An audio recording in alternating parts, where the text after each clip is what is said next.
The following content is a true crime story that is both disturbing and graphic. It contains detailed accounts of one of the most horrific crimes in the order they unfolded. Viewer discretion is advised. The aim is to honor the memories of the victims while ensuring that their story is never forgotten. This couple left home one evening for a birthday party at their friend's place. They would find themselves captive in the hands of a terrifying group of criminals led by a newly released ex-con. The next 48 hours were the most hellish and nauseating experience anyone could face. Christopher was raped multiple times, beaten, and bound like an animal for amusement. And when his abductors got tired of him, they dragged him to a railroad, executed him with 3 deadly gunshots. His body was set ablaze to erase any DNA evidence. As for Channon, she was held captive inside the house and subjected to vile abuse by the entire gang. They forced bleach down her throat and mutilated her before stuffing her body into a garbage bin to suffocate. Her last moments were spent alone in a dark container in absolute fear, pain, and horror as she saw herself broken beyond repair. Just a few hours ago, this couple was the happiest, with hopes and soaring ambition and the intent to start a family. This would only be a dream, as their captors subjected them to the most gruesome 48-hour nightmare that included excruciating torture, rape, and death. This is a story of what really happened in those final 48 hours and what happened afterwards. Before we continue, be sure to subscribe and turn on notifications to stay updated. This is the home of true crime. We couldn't discuss the sadness behind the loss without first discussing who the victims really were. Channon Gail Christian was born on April 29, 1985 in Texas. At the age of 12, her family decided to relocate to Knoxville. She had a brother, Chase, and a best friend, Kara, with whom she spent most of her time outside school. Channon wasn't just beautiful, she was brilliant. She enrolled to study sociology at the University of Tennessee and was supposed to graduate in December 2007. Channon was a light in the dark for everyone around her. She was warm, playful, and had a smile that you couldn't forget. She was also hardworking. She worked part-time and got herself a Toyota 4Runner to make her commute easier. She had very loving parents whose relationship was exemplary, and she wanted to replicate this with her boyfriend, Christopher Newsom Jr.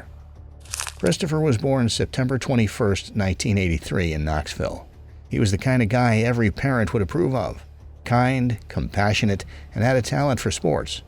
He played baseball for a high school team, Hall's Red Devils, and then he thought he would go pro. But he chose another career path. He had a thing for engines and worked as a mechanic briefly before finding his love for woodwork and the art of carpentry. When Channon and Chris met, it was love at first sight, and the two soon became inseparable. They started dating in November 2006 and quickly became a part of each other's lives, introducing each other to their parents and friends. They seemed to be meant for each other and were always seen together, as well as on that fateful night. The couple had gone out for a friend's birthday party and were never seen again.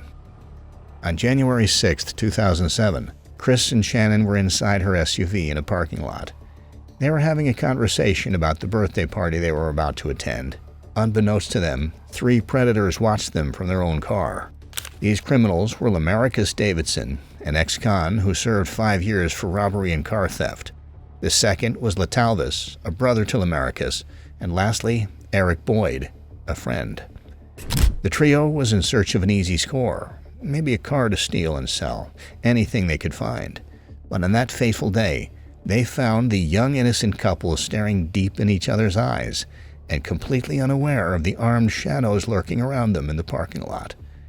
The 3 men took them at gunpoint, but rather than just taking the car, they tied the couple's hands and shoved them into the back seat, then drove them over to an isolated house where Lamarcus lived at 2316 Shipman Street. When they entered the house, it didn't take long before they were joined by Lamarcus's girlfriend, Vanessa Coleman, and another male friend, George Thomas, who didn't seem at all surprised at what was going on, showing that they were in on the plan. After taking away their valuables, Lamarcus dragged Christopher into a back room. Chris had both his hands and legs bound, he was blindfolded with a cloth, and he was gagged with his own sock. Channon listened to Chris's screams and pleading in absolute shock as Lamarcus sexually abused him over and over, with the gang beating him at the same time. The torture was supposed to make them more cooperative at first, but then it became more for the abductors' lewd entertainment. The abuse and begging continued for hours until Americus had had his fill. Then came the humiliation. The group drove Chris to a remote train track, forced him to walk naked in mud in the freezing cold outdoors. He was blindfolded and dragged around with a dog leash. After the torture, one of the captors took out a .22 caliber pistol and shot Chris 3 times, shoulder, back, and finally, head. It was over.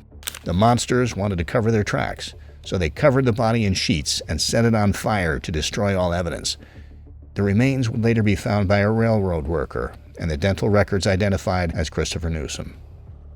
When the couple didn't come home from the party and they weren't answering their calls, their parents and friends became restless. The crazy part was none of their friends knew where they were. They never attended the party. This was even more alarming to both parents.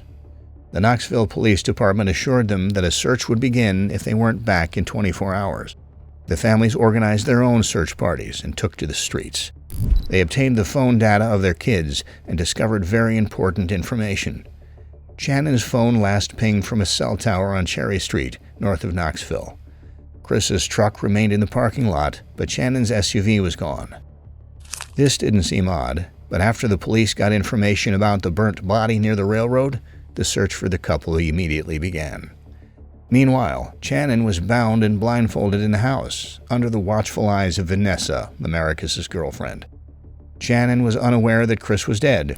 She still had hopes that this would only end in a bad experience that they would tell their kids in the future. But things were about to get a lot worse. When the gang returned, they unleashed hell, subjecting Channon to unimaginable abuse. They raped, beat, and tortured her for hours, leaving her on the floor naked whenever they needed a break, and then returning to continue the sexual abuse. They shoved objects inside her and beat her repeatedly. While this was ongoing, one of Lamaricus' ex-girlfriends, Daphne, came by the house to pick up a few things. The group hid Channon and made sure Daphne didn't know she was in the house. They did make one mistake. When Lamaricus handed Daphne a bag containing the rest of her clothes, some of Channon's bloody clothes found their way into the bag. When Daphne left, the gang dipped Channon in bleach to get rid of all the evidence. They even poured bleach down her throat. They then proceeded to wrap her in a plastic bag, then dumped her in a trash bin. She was still alive when this was happening. She slowly suffocated to death inside the trash bin. Back home, the police had been searching for the missing couple. The first real clue was the discovery of Channon's car parked in an unlikely location, Cherry Street, north of Knoxville. Upon searching the vehicle, police found a crime scene. Mud everywhere, the driver's seat had been pushed far back, and personal items were removed. They also found an envelope with the address 2316 Shipman Street on it. This led them straight to Lamaricus' address. On January 9th, the police raided the abandoned house with a search warrant. The house was empty. The captors had been tipped off and fled. When the police opened the trash bin in the kitchen, their eyes met the vilest scene of human monstrosity. The dead body of Channon, stuffed into a tight bin, pale and frozen in rigor mortis. They found other belongings of the couple, including a baseball cap and an iPad. Forensics later revealed the horror she had been through before her death. Semen samples and fingerprints led to Lamaricus, a man who was released not too long ago from prison. A nationwide manhunt began to find Lamaricus, who had gone to stay with his ex-girlfriend Daphne. Lamaricus soon found their faces all over the news. There was nowhere left to hide. Daphne wanted nothing to do with the issue and asked him to leave. He hopped from one friend's house to another with his close friend Eric until no one would take him due to the severity of the crime. The two men sought safety in an abandoned house, hoping to stay hidden until the case blew over. Eric decided to go get some food, completely unaware that he was also wanted. His phone records showed that he was in contact with the suspect frequently during that period. He was identified on the road and taken in for questioning. He told the police exactly where Lamaricus was as a deal for his own freedom. The police were yet to find out the extent of his role. Lamaricus was arrested at the abandoned house and taken in for interrogation. He was wearing Chris's shoes and had given out some of Channon's possessions to Vanessa and others as gifts. During interrogation, he changed his story many times, But soon enough, he mentioned the names of his associates, the Talvis, Eric, George, and Vanessa. The four of them were arrested and interrogated the same day. Vanessa claimed to have been kidnapped and threatened to stay silent. This story did not hold in court. The semen discovered on Channon's clothes and other parts to the house belonged to Lamarcus and Latalvis. Vanessa and George were all indicted in the case, having played significant roles in the death of the couple. Eric wasn't directly tied to the murder, but was charged for his participation in concealing evidence and hiding Lamarcus. The trial began in 2008, and the parents of both victims were present. They had no choice but to listen to the nightmare their kids had been through. Every detail was presented and analyzed in its graphic nature. Some of the evidence was so horrible that one of the prosecutors became faint and had to leave the court. Eric Boyd was sentenced to 18 years in prison. Latalvis was sentenced to life in prison without the possibility of parole. Lamarcus Davidson was next, and the judge didn't give room for an appeal. He was sentenced to death. Vanessa, who was just 18, was sentenced to 53 years in prison, and finally George Thomas was sentenced to life. It seemed like justice had finally been served, but something else was about to happen that would shake up the whole case and force both families to relive their worst nightmare. Judge Richard Baumgartner admitted to drug addiction and was indicted for acquiring drugs from felons while granting them legal favors. He was forced to resign as a judge and was disbarred. Some of the cases he had presided on were scheduled for a retrial.